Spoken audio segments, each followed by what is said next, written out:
سابق وفاقی وزیر داخلہ شیخ رشید کی جانب سے یہ ٹویٹ کیا گیا ہے۔ انہوں نے کہا کہ قانون میں خودکشی کی ناکام کوشش کی سزا معاف کر دی گئی ہے۔ انہوں نے کہا کہ آئین موم کی ناک بن گیا ہے اور ہاتھ جوڑ کر کھڑا ہے۔ تنخواہ دینے کے پیسے نہیں، وزراء کی تعداد 77 ہے، 22 بے محکمہ ہیں۔ شیخ رشید نے ٹویٹ میں کہا 50 کروڑ تک کرپشن حلال اور چھوٹی چوری حرام ہے۔ ممبران کی منڈی لگی ہوئی ہے۔ انہوں نے کہا کہ تمام نااہل ایک اہل کو نااہل کرانے میں لگے ہوئے ہیں۔ یہ بھی کہا کہ جس کے عزائم منفی ہیں وہ ناکام ہوں گے۔ عمران کے فیصلوں کو عوام میں پذیرائی ملتی ہے اور پی ڈی ایم کو رسوائی۔ انہوں نے مزید کہا کہ بلاول فیٹف کے اجلاس سے بائیک آؤٹ کر کے گئے تھے۔ شیخ رشید نے ٹویٹ میں کہا کہ اب بلاول کہتا ہے فیٹف سے پاکستان کو میں نے نکالا۔ عدالت میں کیس گورنر کے نوٹیفیکیشن کا تھا، اسمبلی توڑنے اور جوڑنے کا نہیں۔ سابق وفاقی وزیر داخلہ شیخ رشید کا یہ ٹویٹ، جس میں انہوں نے کہا کہ جب عوامی رائے عامہ کا احترام نہیں ہوتا تو جمہوریت نہیں آمریت ہوتی ہے۔ قانون میں خودکشی کی ناکام کوشش کی سزا معاف کر دی گئی۔ آئین موم کی ناک بن گیا ہے اور ہاتھ جوڑ کر کھڑا ہے۔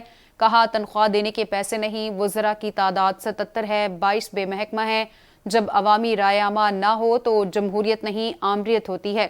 50 کروڑ تک کرپشن حلال اور چھوٹی چوری حرام ہے۔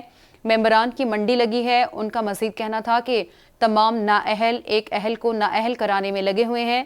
جس کے عزائم منفی ہیں وہ ناکام ہوں گے۔ عمران کے فیصلوں کو عوام میں پذیرائی ملتی ہے اور پی ڈی ایم کو رسوائی۔ مزید انہوں نے کہا کہ بلاول فیٹف کے اجلاس سے بائیک آؤٹ کر کے گئے تھے اور کہتے ہیں فیٹف سے پاکستان کو میں نے نکالا۔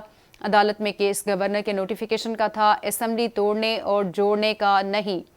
آپ کو اس بارے میں آگاہ کرے ہیں۔ سابق وفاقی وزیر داخلہ شیخ رشید کی جانب سے ٹویٹ کیا گیا۔ اپنے ٹویٹ میں انہوں نے کہا کہ جب عوامی رائے عامہ کا احترام نہیں ہوتا تو جمہوریت نہیں آمریت ہوتی ہے۔ قانون میں خودکشی کی ناکام کوشش کی سزا معاف کر دی گئی۔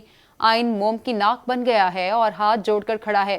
تنخواہ دینے کے پیسے نہیں، وزراء کی تعداد 77 ہے، 22 بے محکمہ ہیں۔ جب عوامی رائے عامہ کا احترام نہیں ہوتا تو جمہوریت نہیں آمریت ہوتی ہے۔ 50 کروڑ تک کرپشن حلال اور چھوٹی چوری حرام ہے۔ ممبران کی منڈی لگی ہے۔ انہوں نے مزید کہا کہ تمام نااہل ایک اہل کو نااہل کرانے میں لگے ہوئے ہیں۔ جس کے عزائم منفی ہیں وہ ناکام ہوں گے۔ عمران کے فیصلوں کو عوام میں پذیرائی ملتی ہے۔ پی ڈی ایم کو رسوائی۔ بلاول فیٹف کے اجلاس سے بائیک آؤٹ کر کے گئے تھے اور کہتے ہیں کہ فیٹف سے پاکستان کو میں نے نکالا۔ عدالت میں کیس گورنر کے نوٹیفیکیشن کا تھا، اسمبلی توڑنے اور جوڑنے کا نہیں۔ اس بارے میں آپ کو آگاہ کر رہے ہیں۔ سابق وفاقی وزیر داخلہ شیخ رشید کی جانب سے ٹویٹ میں کہا گیا جب عوامی رائے عامہ کا احترام نہیں ہوتا تو جمہوریت نہیں آمریت ہوتی ہے۔ قانون میں خودکشی کی ناکام کوشش کی سزا معاف کر دی گئی ہے۔ آئین موم کی ناک بن گیا ہے اور ہاتھ جوڑ کر کھڑا ہے۔ تنخواہ دینے کے پیسے نہیں، وزراء کی تعداد 77 ہے، 22 بے محکمہ ہیں۔ جب عوامی رائے عامہ کا احترام نہیں ہوتا تو جمہوریت نہیں آمریت ہوتی ہے۔